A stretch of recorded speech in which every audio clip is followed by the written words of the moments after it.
Taarifa zilizotufikia hivi sasa ni kuwa rais wa Madagascar Andry Rajoelina amelivunja bunge la nchi hiyo saa chache kabla upinzani kuwasilisha mswada wa kumjadili kwa kuacha wadhifa wake. Siku ya Jumatatu usiku, rais Rajoelina alithibitisha kuwa ameondoka nchini, lakini hakufichua mahali alipo. Haya yanajiri wakati ambapo rais Rajoelina alihutubia taifa baada ya wiki kadhaa za maandamano makubwa yanayoongozwa na vijana wa kizazi cha Gen Z, huku ripoti zikisema kuwa amekimbilia katika eneo salama kufuatia uasi wa kijeshi ndani ya jeshi lake. Hali ya kisiasa nchini Madagascar imechukua sura mpya baada ya kikosi cha kijeshi cha CAPSAT maarufu kwa ushawishi wake mkubwa katika siasa za nchi hiyo kutangaza kujiunga na waandamanaji wanaomtaka rais ajiuzulu. Kikosi hicho ndicho kilichosaidia kumuingiza madarakani Rajoelina mwaka 2009 kupitia mapinduzi ya kijeshi, wakati huo Rajoelina akiwa gavana wa mji mkuu Antananarivo. Kamanda wa CAPSAT Kanali Michael Randrian amesema, "Tumetii wito wa wananchi kufuatia hatua hiyo." Rais alituhumu kuwepo kwa jaribio la kupindua serikali kwa nguvu, huku CAPSAT ikimteua mkuu mpya wa majeshi kwa sherehe iliyohudhuriwa na waziri wa ulinzi.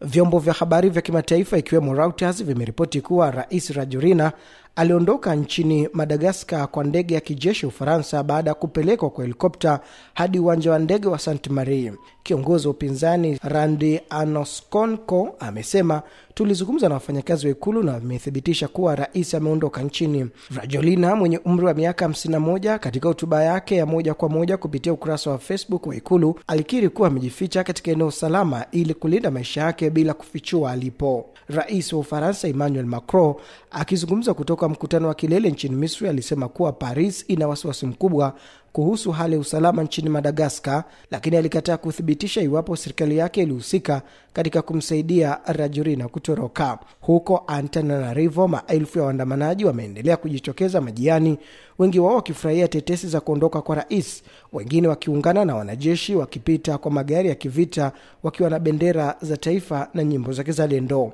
Waandamanaji wamesema hawatakubali mazungumzo yoyote hadi Rajoelina ajiuzulu rasmi. Mmoja wao, Finantriana Mantrina, amesema, "Tunataka rais aombe msamaha na atangaze kujiuzulu. Baada hapo tutaamua mustakabali wa taifa kupitia uchaguzi." Maandamano yalianza tarehe 25 Septemba mwaka 2025 kutokana na ukosefu wa maji na umeme, lakini akaongezeka na kubeba madai mapana zaidi kuhusu gharama za maisha, rushwa na utawala mbovu. Kwa mujibu wa Umoja wa Mataifa, takriban watu 22 wamepoteza maisha na zaidi ya wengine 100 wamejeruhiwa tangu maandamano kuanza, serikali ikipinga idadi hiyo. Tangu uhuru wake mwaka 1960, jeshi la Madagascar limeingilia siasa mara kadhaa likisaidia ama kuondoa au kumrudisha madarakani kiongozi fulani. Rajoelina mwenyewe alipata madaraka mwaka 2009 kwa msaada wa wanajeshi, akaongoza serikali ya mpito hadi mwaka 2014, kisha akarudi madarakani kupitia uchaguzi wa mwaka 2019 na akachaguliwa tena mwaka 2023. Vuguvugu la vijana wa kizazi kipya Gen Z Madagascar limechochewa na maandamano kama hayo yaliyotokea katika nchi nyingine za dunia ikijumuisha Kenya, Nepal, Peru na Sri Lanka, ambapo mashinikizo ya vijana yalileta mabadiliko ya uongozi.